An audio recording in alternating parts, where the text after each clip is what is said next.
So wag po ninyong lituhin ang taong bayan, please, Larry Gadon. Mahiya ka sa sarili mo sapagkat taong bayan ang nagpapasahod sa inyo.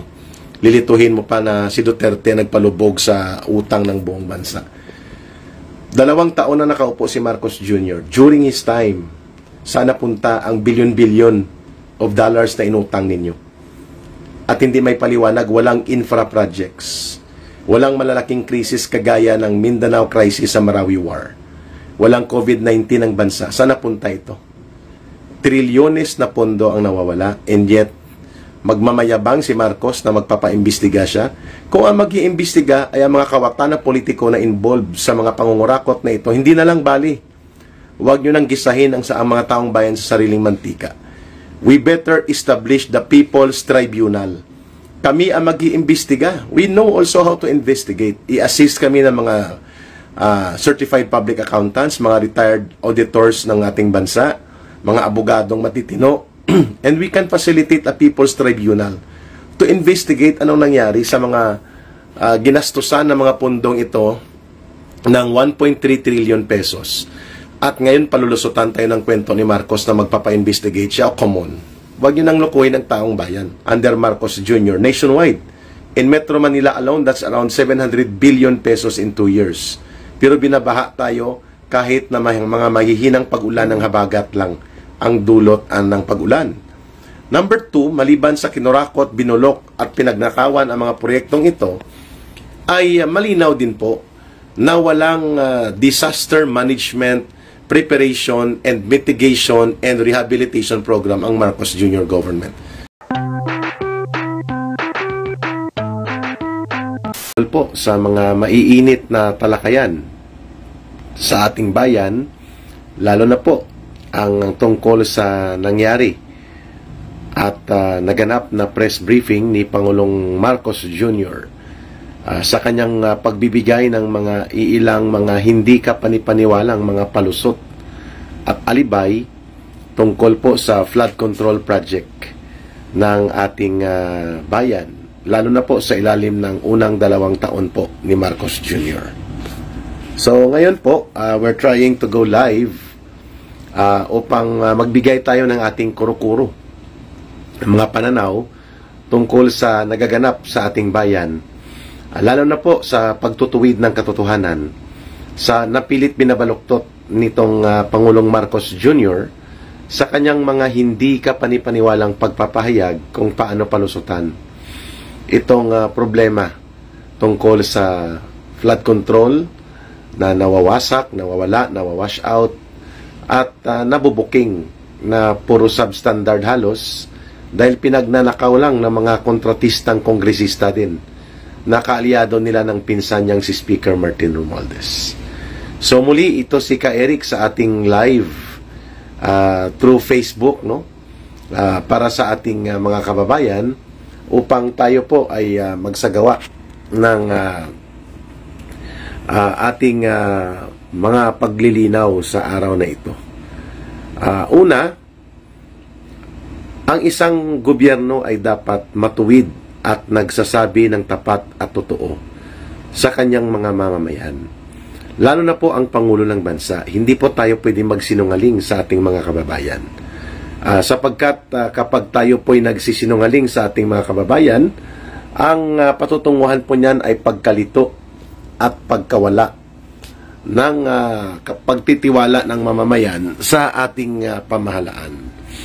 At kanina po napanood ko sa isang post sa Facebook yung ginawang paghahayag ni Marcos Jr.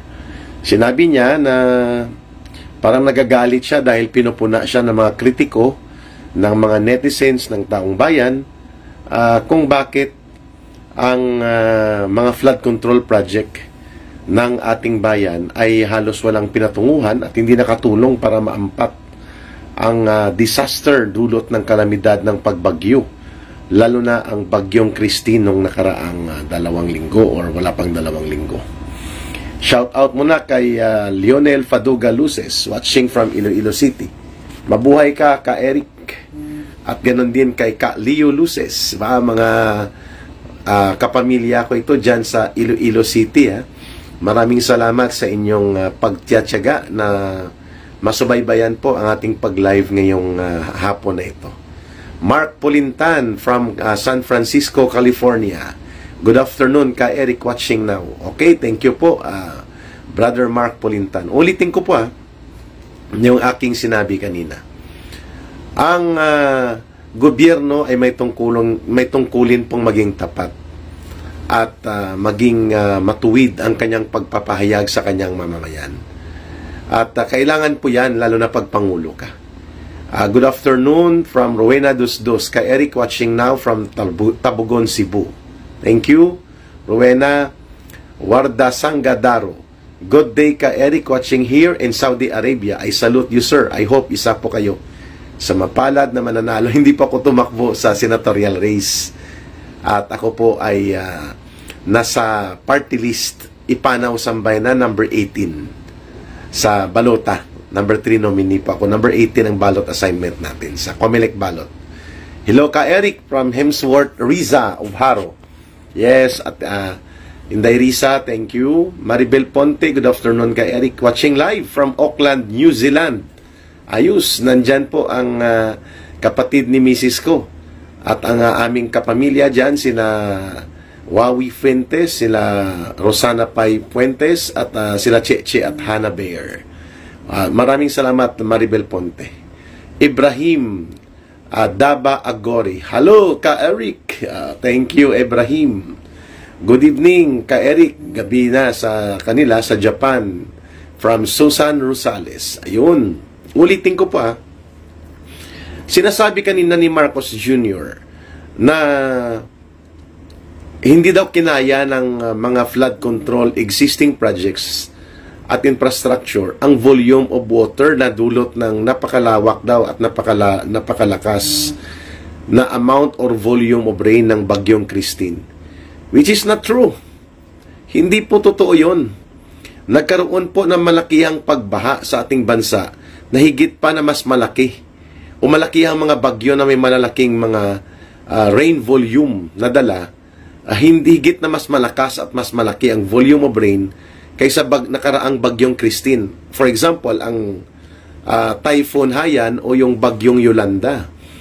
Ang volume of rain no, napakalawak at napakalakas, no, napakadami.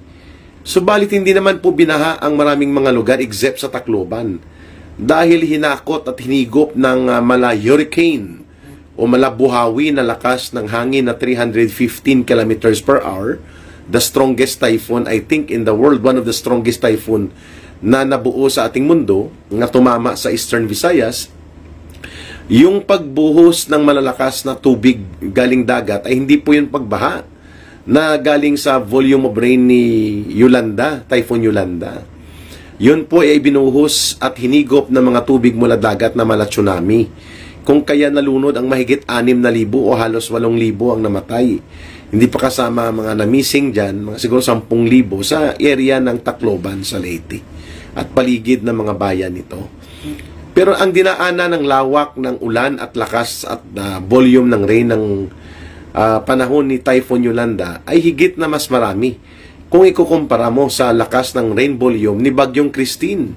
Subalit hindi naman po binaha ang ibang mga lugar sa ating bansa na kagaya po ng nangyari sa volume of rain ni Christine na mas mahina pa nga ito sa volume of rain ni Undoy at ng iba pa ng Typhoon Rolly at iba pang mga malalakas ang rain volume na ulan.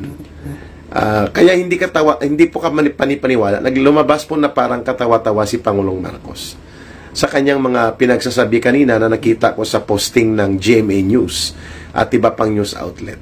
Shout out muna kay Christine Berebe from Israel. Mag-ingat ka dyan, Christina. Christine Nagwit Berebe from Israel. Warda Sangadaro. Lies, ginagawa nila po tanga ang mga mamayang Pilipino. Sana matuldukan na pong korupsyon sa gobyernong ito ni Kuting. Thank you, Warda Daro. Opo, yun pong dahilan kung bakit tayo nag-live. Una sa lahat, kung science ang sinasabi ni Marcos Jr., let's go to science. The volume of rain na dulot ng Bagyong Christine ng nakaraan ay higit na mas mahina po ito kung ikukumpara sa volume of rain ng Undoy. at ng volume of rain ng Yolanda at ng volume of rain ng Typhoon Rolly. At iba pang mga dumaan na malalakas na bagyo. Subalit hindi po binaha ang maraming mga bahagi ng bansa kagaya ng malubhang pagbaha sa ating bansa ng nakaraang linggo na dumaan ang bagyong Christine. Bakit po? Because it's not about the volume of rain. It's about the quality and capacity of the flood control projects na ginawa.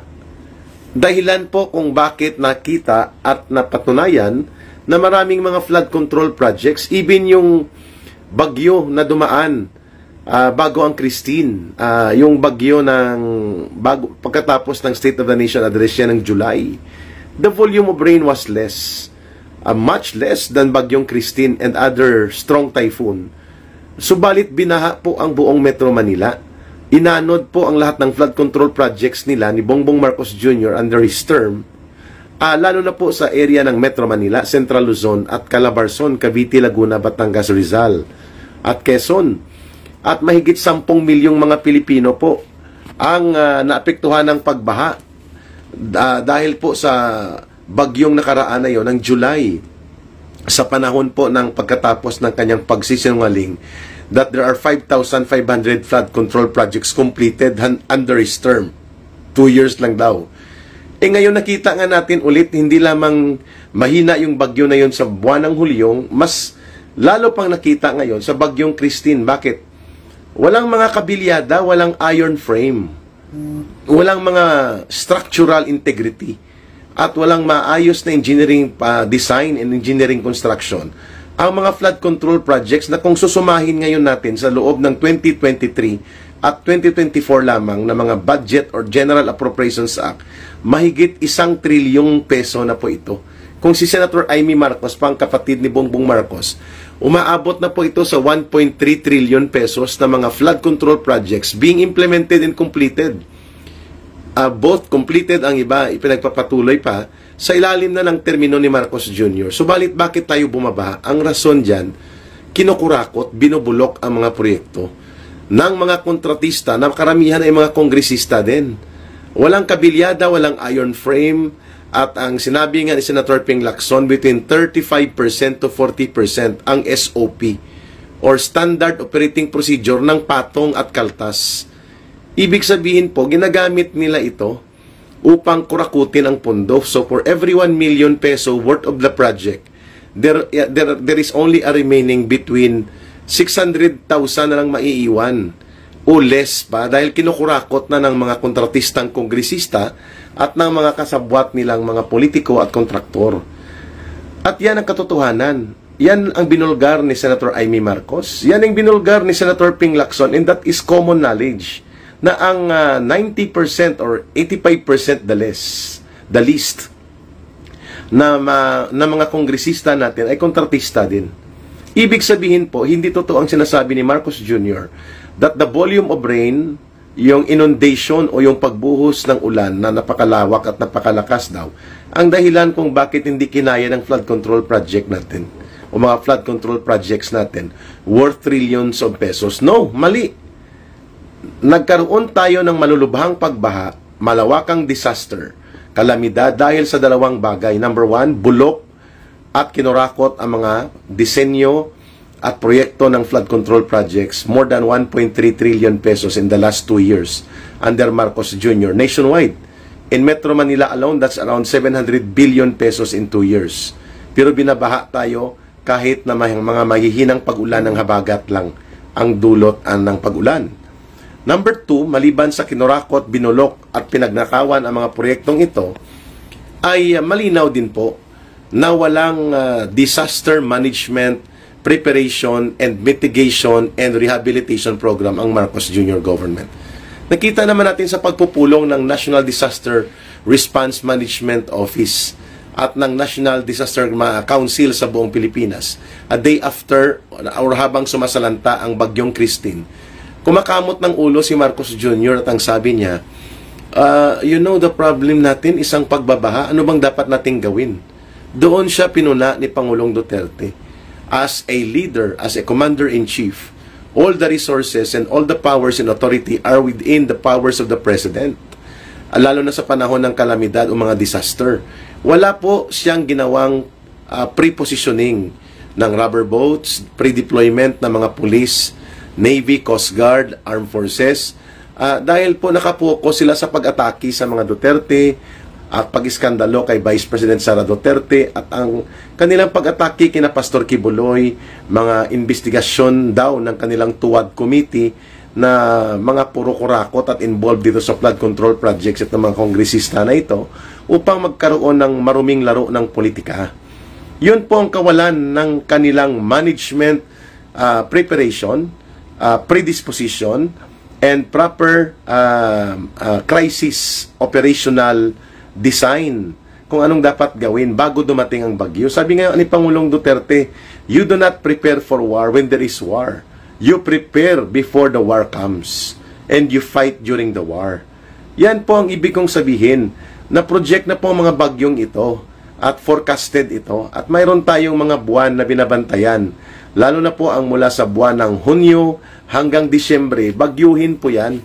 So you don't need to wait for the typhoon or for the heavy rain to come or for the flood and mudslides to come. You have to prepare. Yan po ang dalawang factors na nakita natin hindi niya binanggit. Ang pangungurakot sa mga kontrata ng flood control projects by the billions of pesos. 40 to 50% ang kinukuha ng mga kontratistang kontraktor na kongresista sa kanilang SOP o mga patong at mga pangungurakot. Kalahati na lang po o wala pa sa kalahati minsan na naiiwan sa mga proyekto kaya walang structural integrity, walang maayos na engineering design at walang quality and capability to sustain sa mga pagbabaha at pag-uulan itong mga flood control projects dahil sa korupsyon. Yun ang malagim na katotohanan na ayaw ni Marcos Jr. pag-usapan. Pa-English na naman siya kanina, no? Parang kunwari, nag-aral sa London. Hindi po ito madala sa pa-English, Mr. President. Let's talk about science. There are two sides about this.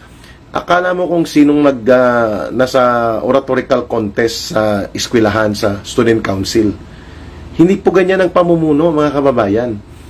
We have to take the bull by its horn, so to speak. So ano pong problema? Ang problema, dalawa. Pinapayagan, hinahayaan, pwedeng kinakasabwat pa nila ng pinsan niyang si Martin Romualdez at ng kanilang mga grupo sa politika ang pangungurakot sa mga flood control projects sapagkat madali po itong iwala at madaling itago sa mga COA inspection at sa investigation kasi pag na-wash out na ang mga proyektong substandard, kinurakot at binulok at pinagnakawan, you don't have any body of evidence to show na ito'y kinurakot na nila. Yan pong dahilan kung bakit hindi niya tinumbok na korupsyon ang problema natin. Hindi ang pag-ulan, hindi ang pagbaha per se, o yung nature ang kanyang sinisisi. Kasi mas mahigit na mas malaki at malawak ang mga rain area and rain volume ng mga iba pang bagyong dumaan. Pa-English na lang daw siya, Sierra Oscar, para daw hindi masyadong halata na hindi niya kayang sagutin ang katotohanan. Tama po. Pangalawa, hindi niya rin niya tinumbok that there was mismanagement of crisis situation. Walang plano, maayos, walang predisposition and predeployment, walang forward disposition of resources and personnel para harapin po mga pagbagyong ito. Sa bansang Cuba, sa bansang Japan po, sa mga bansang ito ay sila din po ay sinasalanta ng malalakas na bagyo at sila din po ay sinasalanta ng mga kalamidad at krisis. But the forward deployment and crisis management design ng kanilang gobyerno at ang community mobilization sa Cuba, sa mga bansang kagaya nito like Japan, ay napakalawak at napakalaki ng ibinibigay na panahon sa pagpaplano ng kanilang mga gobyerno. Yun pong pangalawang rason kung bakit tayo hindi makausad sa baha. Korupsyon, pangungurakot, at mismanagement of crisis management design and programs na wala, hindi mo makita sa kay Marcos Jr. Yan po ang dahilan kung bakit kailangan nating punahin ang gobyernong nagsisinungaling. Nagla-live po tayo ngayon, may nabasa din ako kaninang news, no? Kumakalat online. Sinintensyahan po ng lethal injection ng gobyerno ng Vietnam Ang pangalan niya si Mrs. Lan. Siya po ay isang tycoon, banker, $44 billion US. Ang ninakaw niya sa mga investors at mga depositors ng kanyang bangko na Saigon Commercial Bank. And for the last 27 years, hindi siya nahuli, or 28 years. Ngayon siya nahuli. Inaresto siya noong 2022 at ngayon sinintensyan siya na papatayin by lethal injection sa Vietnam. Big time fraud and financial scammer ito. At walang pinagkaiba po ito sa mga kurakot at kawatan ng politiko sa Pilipinas. At mga kontratista nilang mga ganid sa pundo at kayamanan, di bali nang mawasak at mapahamak ang mga infra projects ng gobyerno para sa taong bayan.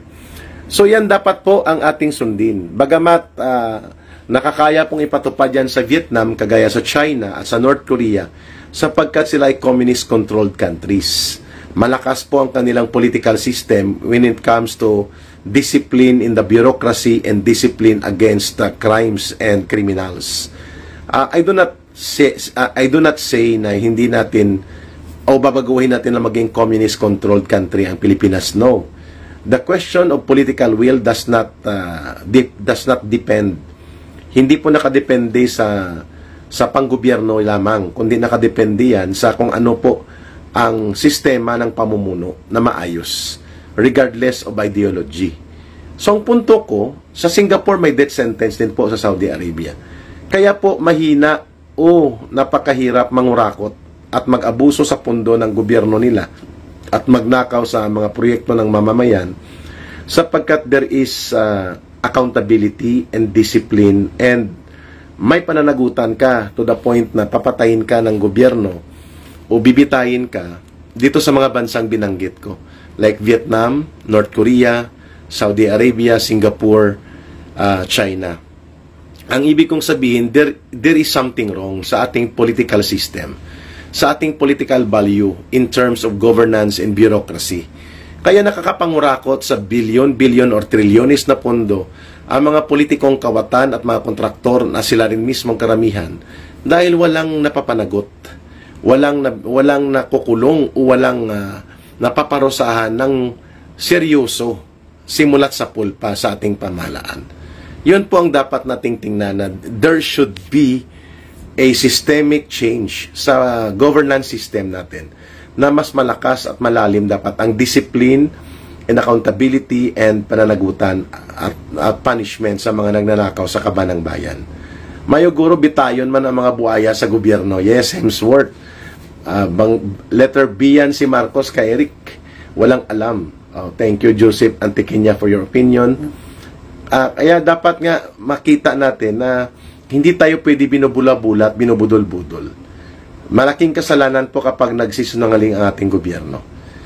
Yan po ang kailangan natin, ay punahin ang mga pagkakamaling ito. How can we change and how can we improve the government?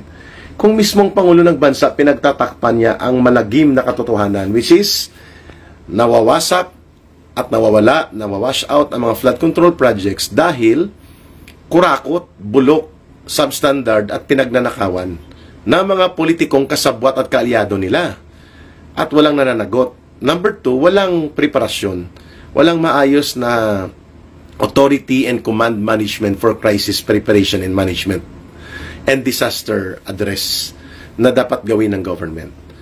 Ang anumang paghahanda sa labanan, hindi po labanan ang aktual na magsusukat niyan, kundi paano ka naghahanda. Same with calamity and crisis. Kaya dapat nating itong punahin ang baluktot at hindi ayon sa katotohanan at hindi tama na political views and mga palusot na mga statements na ginawa ni Marcos Jr. na hindi natin mapipigilan ang kalamidad sa krisis ng baha sapagkat force of nature yan. Yun ang gusto niyang sabihin. Force majeure. Resigned na siya, no? Wala na siyang magagawa dahil force majeure ang nangyayari. Force of nature. Mali po yan. Kaya Aguila ng Davao, good day. Russell Lucas, walang patutunguhan ang bansang Pilipinas kung Marcos government ay walang ibang kayang gawin kundi magpalusot. Yes, tama ka. Russell Lucas, palusot nga ito. You own up to your weaknesses and then you learn the lessons from it and then you make adjustments and improvement. Yan pong dapat gawin ng government. So ano pong solusyon natin kapag nagkikritik tayo? Number one, dapat walang mga kongresista na mangungontrata sa mga infra projects, lalo na po sa mga big ticket projects, airport, port at mga flood control project.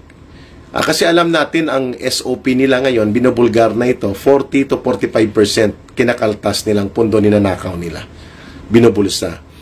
Pangalawa, there must be an independent construction process na dapat legitimate, real contractors ang kausap ng gobyerno, hindi konektado sa politiko at mga kongresista. At dapat mayroong government construction and contract transparency, kagaya ng ginagawa sa bansang Canada. May 3-layer of check. Bago ang project, chine-check kung sino mga contractors at binavalidate ang kanilang capability and historical and track record sa pangungontrata sa public works. Number 2, kailangan may inspection both sa Commission on Audit, sa Ombudsman, at the same time sa Independent Infrastructure and Construction Observation Group na mga mamamayang Pilipino o private citizens. And number 3, prior to at least 70% of the project completion, may another inspection. So, 3rd layer inspection siya. Para makita kung dinideliver ang integrity of the design according to budget and purpose of the project. Yan po ang mahalaga. Ginagamit niyan sa Canada and I think sa Europe, sa Germany, ganoon din po sa Norway. Sa mga bansang mauunlad, hindi po mga politiko nila mga kontraktor doon. Yan po ang isang solusyon para ang corruption ma-minimize o mapatigil at mawala ultimately. Number 2, kailangan po natin magkaroon ng 1 year o 2 years, 3 years. Mayroon dapat short-term, mid-term at long-term na mga disaster plan and crisis management programs na dapat ibinababa yan kasama ng Defense Department at ng DILG. Kasama ang mga local government units.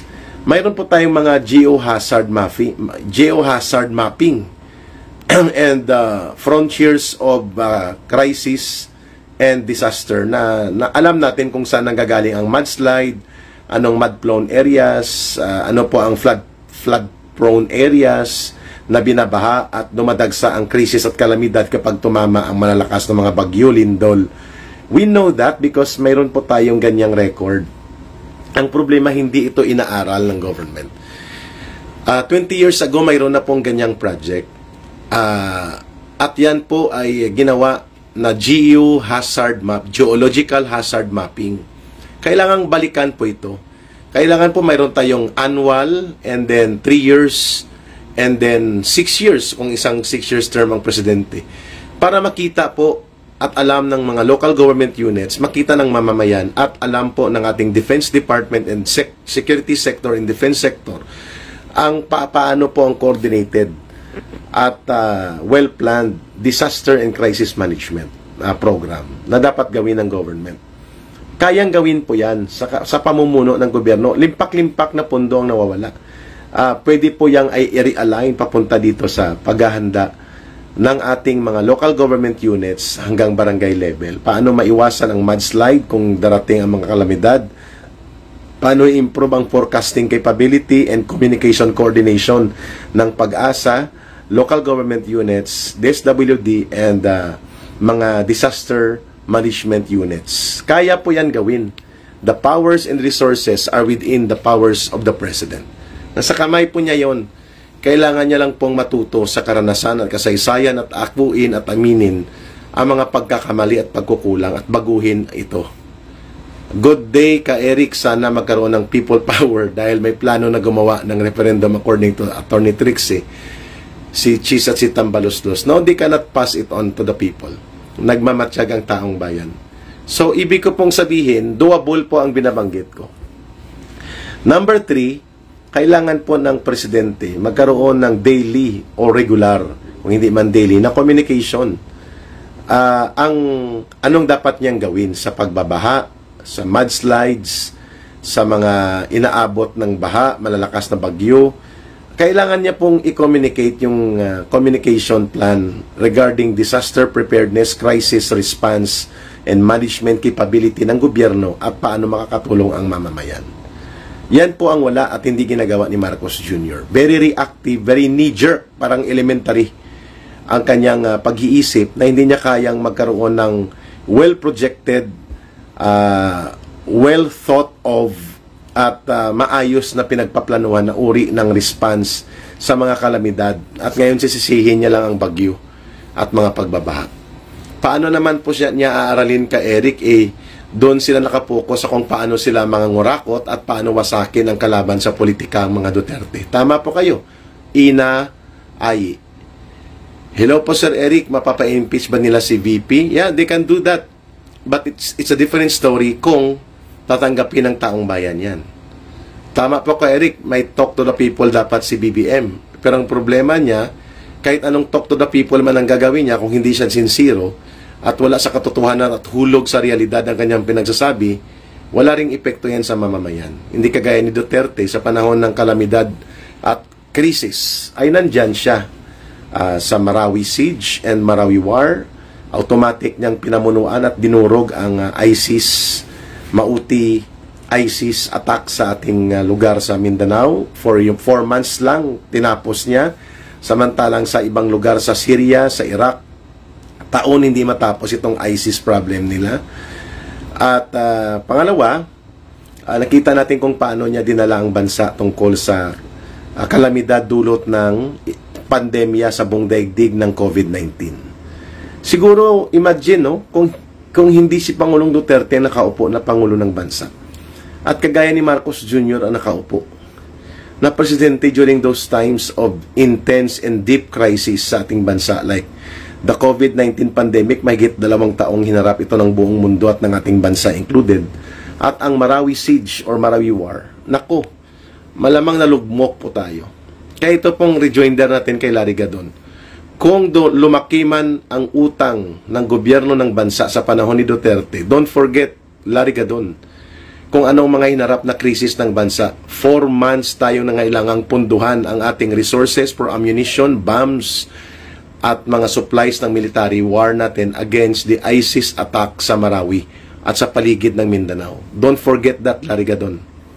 Huwag mong isisi kay Pangulong Duterte ang lahat ng paglubo ng utang, almost 16 trillion pesos. Hindi yan lahat utang ni Duterte. Hinarap yan sa krisis sa Marawi. Humarap tayo sa halos 36 months na krisis ng COVID-19 pandemic. Ang mga build at mga proyekto at pondo na ginamit ni Pangulong Duterte mula sa loans at local resources ng ating bansa ang nag-survive sa ating bansa na hindi nalugmok ang ating ekonomiya. Tandaan mo yan, Larry Gadon. Huwag mong lituhin at lokohin ang taong bayan. Pareho lang kayo ni Marcos Jr., panloloko ang inyong style.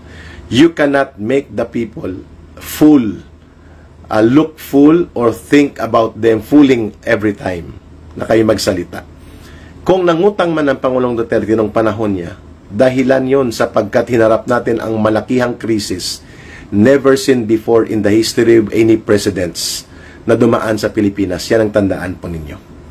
At yan ay accounted naman. At pinapakinabangan po ninyo. Ang build na mga proyekto ng Pangulong Duterte, no less than si Mr. Marcos Jr. nag-acknowledge na napakalaki ng naitulong nito at naidulot na infra support at survival sa ating ekonomiya dahil nagbunga ito ng tuloy-tuloy na paggalaw ng ekonomiya at infusion of resources and financial capacity sa ating local economy. Kahit na may pandemya at may mga digmaan tayong pinagdaanan. So wag po ninyong lituhin ang taong bayan, please, Larry Gadon. Mahiya ka sa sarili mo sapagkat taong bayan na nagpapasahod sa inyo. Lilituhin mo pa na si Duterte nagpalubog sa utang ng buong bansa.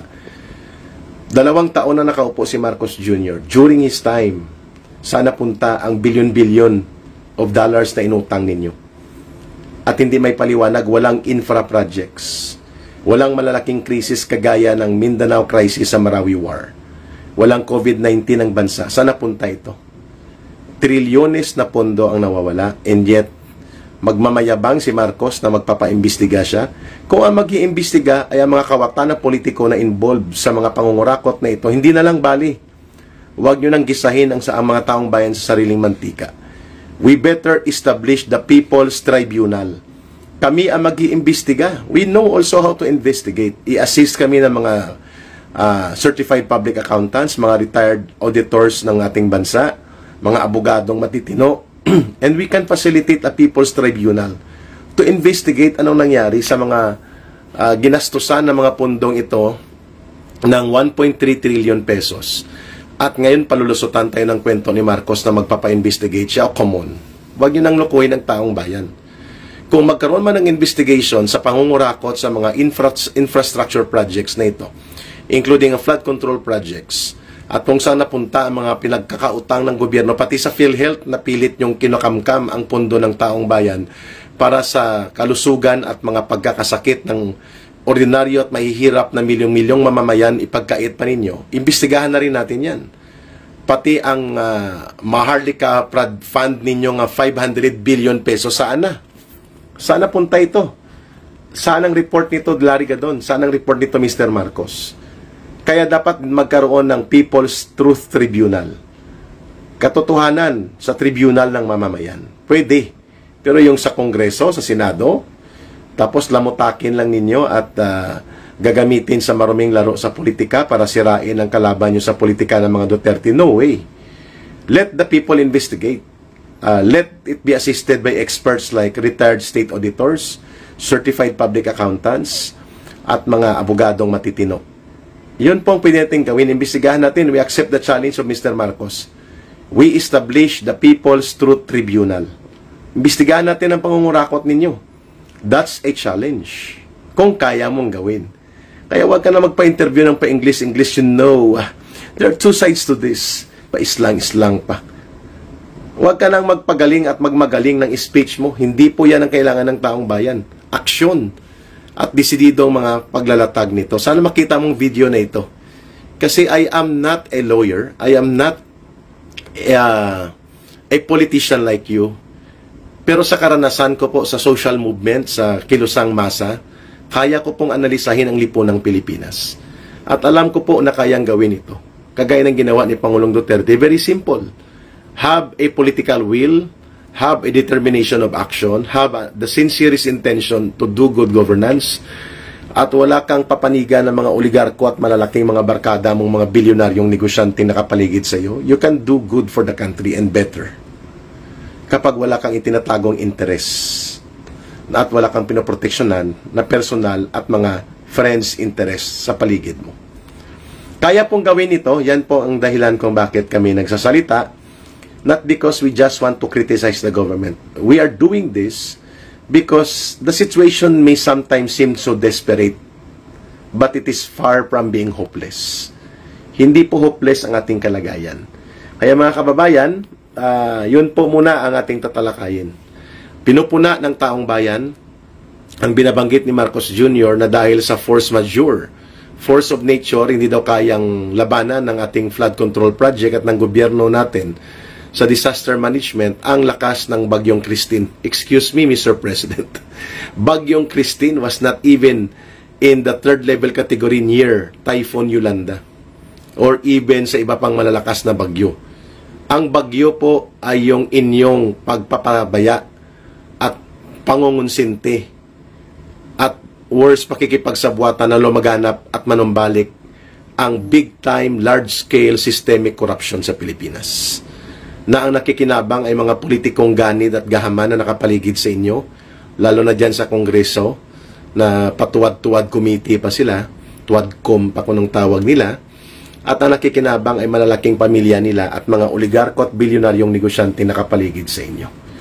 Yan ang dahilan kung bakit hindi nyo kayang harapin ang katotohanan, Mr. President. Kaya muli, sa mga kababayan po natin, tandaan po natin ang pagsasalita at paghahayag ng katotohanan ay bahagi ng ating tungkulin bilang mabuting mamamayan. Let's tell the President to be truthful, honest, accountable, and transparent in the conduct of affairs ng kanyang opisina. At dapat ang pinapakinggan niya ang taong bayan. Nick Elman, hindi magaganap ang sinasabing People's Tribunal hanggat umiiral ang isang dayuhang sistemang oligarko. Opo, pero pwede natin gawin yan na symbolic, Ginoong Nick Elman. Ibig sabihin, they may not allow it under the present circumstances of the present administration ni Marcos, but the people can initiate it. So meaning magiging people's initiative siya. Inisyatiba at gawain ng taong bayan, at pwede nating gawin yan by doing research and independent public forum. Yun ang ibig kong sabihin. At kung wala man yan legal authority, magkakaroon yan ng political value in the interest of transparency sa public discussion. Yan po ang dapat gawin Ginoong Nickelman. Ipinaglalaban pa siya ng kanyang mga alipore. Sayang lang gid, kulang sa plano o nasobrahan sa kahambugan. Tama po. Hindi ko nakitang pangalan, umakyat na eh. Sinfronia Dayan Baricar, sir, ibinenta niya pala ang Mactan Airport. Yes, halos lahat ng airport kontrolado na ng malalaking oligarkiya, mga bureaucrat capitalist. Sa Bulacan, Ramon Ang in San Miguel, sa Naiya, 1, 2, and 3, Ramon Ang, sa Mactan, I think, Aboitiz. Marami pa lahat. Expect, at pati po, ang ngayon lang, may nagrereklamo habang nagla-live tayo. Ang Meralco ay nag-i-increase taon-taon ng mahigit 3,000 buwan-buwan sa kanilang paniningil sa mga taong bayan, between 1,500 to 3,000 pesos. Ang ini-increase nila taon-taon kay Eric mula sa previous bill. Pero walang investigasyon ng Kongreso dito. Tama po kayo. Ang mga industriya ng kuryente, tubig, transportasyon, airport, port, dapat nasa kamay po yan ng matinong pamamahala ng gobyerno. Kapag yan ay inahawakan po ng mga oligarko at mga burokrata kapitalista at malalaking negosyanteng mga elite at bilyonaryo, wala po silang pakialam sa public service. Ganansya po ang una para sa kanila. The government must control and take over the operations of the airport, transportasyon, at pati na po ng komunikasyon, at pati na rin po ng kuryente at tubig, at mga ospital na malalaki na kailangan po sa pag-unlad ng ating bayan. That should be the way. Yan po ang ginawa ng China, yan ang ginawa ng Vietnam, yan po ang ginawa ng Cuba, at yan din po ang ginawa ng Singapore. There are also private areas na privately owned or privately invested, pero regulated sila. Hindi sila ang nagdo-dominate ng mga strategic and basic na mga importante at mahalagang mga public utilities like power and water. Tama po yan. Yun ang pinagsimulan sana ng kanyang tatay. Subalit, winasak ng cronyism practice kasi mga kamag-anak din nila ang pumosisyon sa mga board of trustees and directors ng korporasyon ng mga inagaw ng gobyerno sana ng tatay niya na mga purposely for nationalization. Kaya tama po na dapat balikan ang mga bagay na ito. Walang direksyon ito sa gobyerno ni Marcos ngayon. Ang pagkontrol at ang pagpigil ng pangangalapkap at pangungunyapit sa puder at kapangyarihan sa pundo ng oligarkiya gamit po ang kanilang access ng pagiging kasabwat ng mga nanunungkulan sa gobyerno. Yan ang tinatawag na bureaucrat capitalism nung ako'y nasa CPP, NPA, NDF pa. Burokrata kapitalismo. Ginagamit ng gobyerno para magnegosyo at ang negosyo ginagamit para patakbuhin ng gobyerno hindi sa kabutihan ng taong bayan at mamamayan at ng ordinaryong masa, kundi sa pagpapalaki ng bundat ng mga bulsa at pundo ng politikong sakim at gahaman at mga oligarkiya. At yan po ang dahilan kung bakit pinupuna natin ito. We do not like that kind of government na magpapatuloy sa ganyan. At kaya po, binalikan ko yung kanina ang sinabi ko.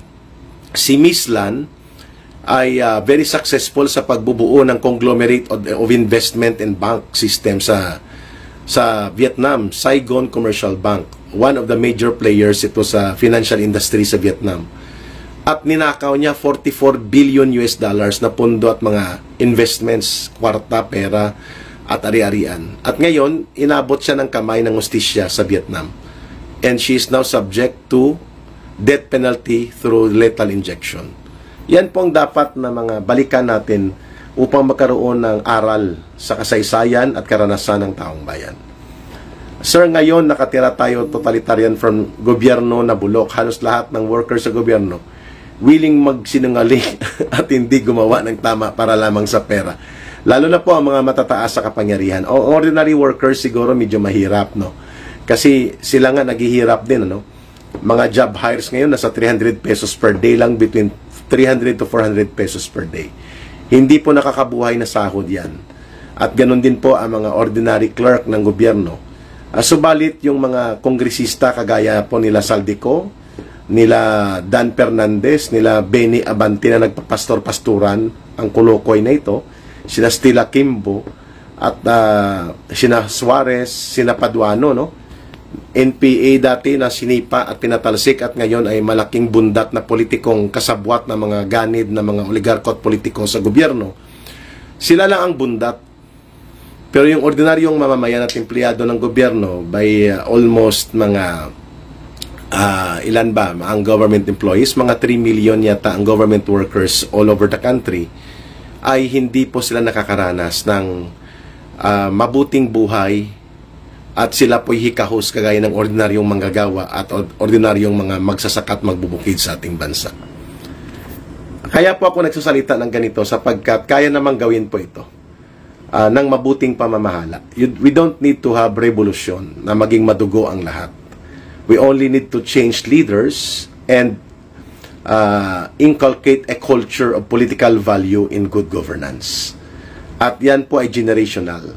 Kasi kapag madugo po ito, wala pong patutunguhan sapagkat lulugmok tayo lalo pag armadong revolusyon ang gagawin natin. I am no longer advocating for armed revolution. Pero sometimes, alam nyo ba, nakakatempt yan ha? Natitempt kang balikan yon kung ganito lamang kabulok ang gobyernong kinakaharap natin. But I will no longer do that.